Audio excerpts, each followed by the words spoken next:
Great Sundowner!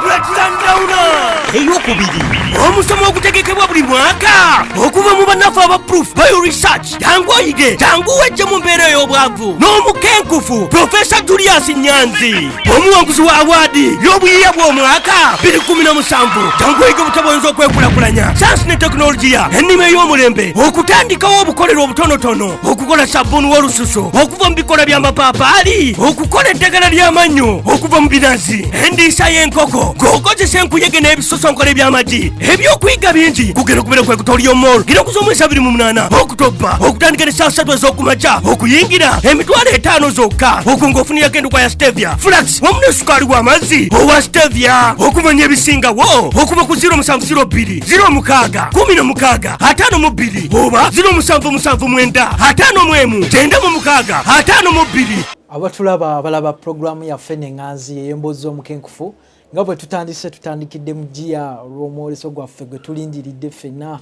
ensi yonna erindiridde the Great Sundowner ogubaayo omulundi gumu buli mwaka so gwe alaba ali eyo gwe guno gwe mukisa gwe gw'olina okulaba nti ojja mu musomo guno nga bwe mulabye ebintu bingi nnyo bye tugenda okusomesa ebyo bintu ebyo byennyini bye twabasuubiza era bye tubadde tujja twogerako mu mboozi z'omukenkufu era nga bw'obirabye byonna tugenda bisoma sukaali w'obutonde stevia okugatta omutindo ku bisosonkole by'amagi okola sabbuuni okuva mu bikola by'amapaapaali era ebintu ebirala bingi nnyo ebyo ebitwetoolodde ebitusibye mu bwavu naye ng'abantu abasinga tebamanyi nti ssente kubanga bwe tubifuna tubikanyuga bukanyuzi naye ng'ebintu ebyo bisobola okuvaamu ssente kati bye bimu ku bintu bye tugenda okusoma nga 28 lugenda kuba lwa 6 lwa wiiki eno etandise tosubwa gamba mutabani waali ku university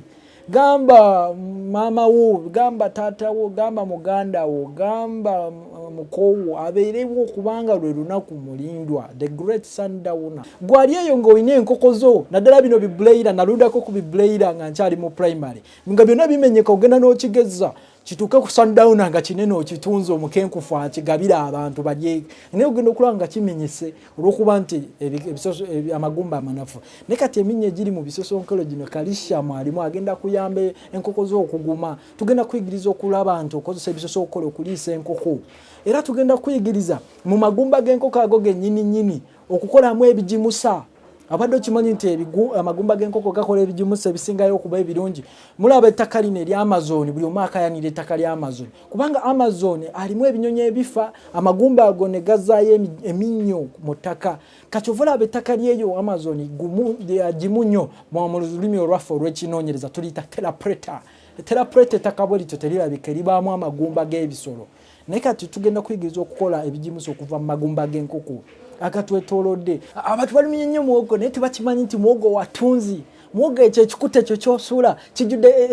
vitamini gye bayita B17 yeetuwa immunity B17 yekuuma okulaba buno obutafaali obuno ze bayita radicals ezoonoona obutafaali bwaffe nga tebutulumba era obwo obutafaali obumu nga tulidde bubi bwe bulumba enviiri zaffe ne tufuna grey hair ne tufuna envi kati ekigimusa kyonna ekiriisa ekirungi kiri mu bikuta bya muwogo naye gwe bikuta bya muwogo obikanyugira ntezo ate gwe nanyini waazo mukama waazo nawe olina okuba omulamu gwali eyo akaaba emirimu Sundowner gwe mukisa gwofunye 28 omwezi guno ga Saturday ya wiiki eno gye tutandise lumakinge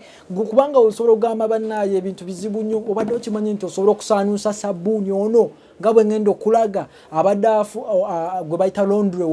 wakwoza ngoye n'afuuka habo kubanga ono bw'oba omuguze ennusu oba 1500 ekitundu ky'ekitole oba katugeze 2000 nti ate bwavaamu ebitole nga 4 ebya habo ng'omutadde mu katiba kano nga bwe ngenda okulaga ate afuuka habo abadde laundry afuuka habo kankulage engeri gy'osobola okikola ogoba obwavu nga bwe mulabye nti leero tugambye Sundowner gugenda kuba gwakumanya gwakaaba obwavu nkugambye genda ogula ekitole kya sabbuuni dduka mangu ofune great oba akambe okule obutundutundu okugamba okendeeze saizi ye nga bwe mulaba wano oguretinge bwoti oguretinge kugamba oba oyagadde wa bbulu gwokola oba oyagadde mweru naye nze njagala mweru kubanga sagala sabbuuni waffe abenga alimu kikala kya bbulu bajalowooza tali bulungi nakyo naye jjukira nti sabbuuni olina kugamba ng'ogyeko w'amapaapaali gwe nabalaga sande ewedde agobe enkanyanya n'enkovu n'ebino osimanya ebizibu bino ebya skin mbalabe okukaddiwo ono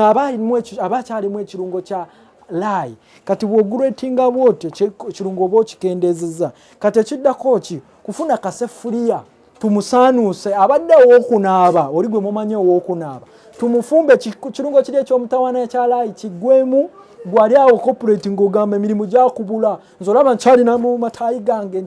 nkyali corporate naye kati ndi mu kunoonya amafaranga kitegeeza naawe olina okufuna omulimu gw'otandikawo obenga obwavu obugoba sabbuuni ono kintu kyangu nnyo tugenda musaanuusa tumuteekemu obuwoowo bwaffe oba kalinga akakalitunsi ke twayogerako abenga takyali sabbuuni anaabo ba laundry soap abenga afuuse herbal soap gwali eyo omukyala ndaba ali eyo ewala funa embutamu tugimanyi ogifumbe mu butto ofunemu amazzi aga green nagwo osobola okugatabulamu naye kati nze ngenda kukozesa kalitunsi wange kubanga saagala kukozesa mbutamu naye wadde naye ekola bw'omala omuteekamu bwoti sabbuuni wo tonyezaamu kakalitunsi ko kakino kyekimufudde ow'eddagala katakyali wakunaaba afuuse waddagala okutenyeza kira ennamba otenyezaamu amatondo 20 kati ekyo bw'okimala ng'osaanikira bulungi nnyo tugoba bwavu gye bayita sundown egenda kuba practical ku lw'omukaaga kuno okuyingira 5,000 ate ng'ogenda kufunirako endokwa ya stevia endokwa ya sukaali ogenda kufunirako sukaali w'amazzi awedde ofunireko endokwa yaffe ya stevia oba bulamu nga bulungi endokwa ya flax kati bw'omala omusaanu okumusalaasala teeka mu pressure cooker yo omuteekemu sabbuuni waffe agenda kusaanuuka tuli ku lutalo lwa mufuula habo kuba tulabye banti abagaggawalidde mu habo soap mubimanyi kati bw'oba olina ejjirikiti lyo ng'otabulamu mu ddakiika 3 sabbuuni waffe aba asaanuuse nga tumugjayo nga tukebera aba agonze kati ng'olwo ogenda muteeka mu katiba abenga afaanana bulungi gwe corporate agamba nti emirimu gyakubula funa side income abachina betwegomba bakolera waka ne bafuna akatale gye batwala obuyiya kyekitubulamu kyovula abatukutegekedde the great sundowner ndozo omulaba sabbuuni engeri gyasaanuuse kati afuuse habo kati bw'amala okugonda bwatu nga tumugjamu ng'omulevolinga nga okola sente empya n'enkadde webatwe bakola sente bagamba teeka sente woolaba teeka sente mu sundown nga 28 omwezi guno togenda kwejjusa oveeyo ng'oli mumanyi naawe otandika okukolera ewaka sente lwaki bakuloga obutagaggawala oba ewamwe mugaggawala mulwala yino gye bayita engoba y'obwavu oluvannyuma mu ddakiika 3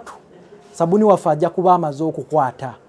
ddakiika 3 nga sabbuuni waffe amaze okukwata ovudde mu ofiisi yo osaanusizaayo emiti gyo nga 10 sente mmeka jjukira kino ekitole ojja kisanga ne ku 5,000 ku bantu abamanyi okukola sente abalala atamanyi kukola sente ajja kikuguza 2,000 naye ng'okoze eki waguza omuti mulamba ku 4,000 oba 3 ogenda kufunamu ebitole byo 8 emitwalo nga 8 olaba magoba agali awo bameka ababonaabona n'embalabe bameka ababonaabona ne sikini ezitaliiyo eyo gye bayita great sundowner n'omukenkufu Julius Nyanzi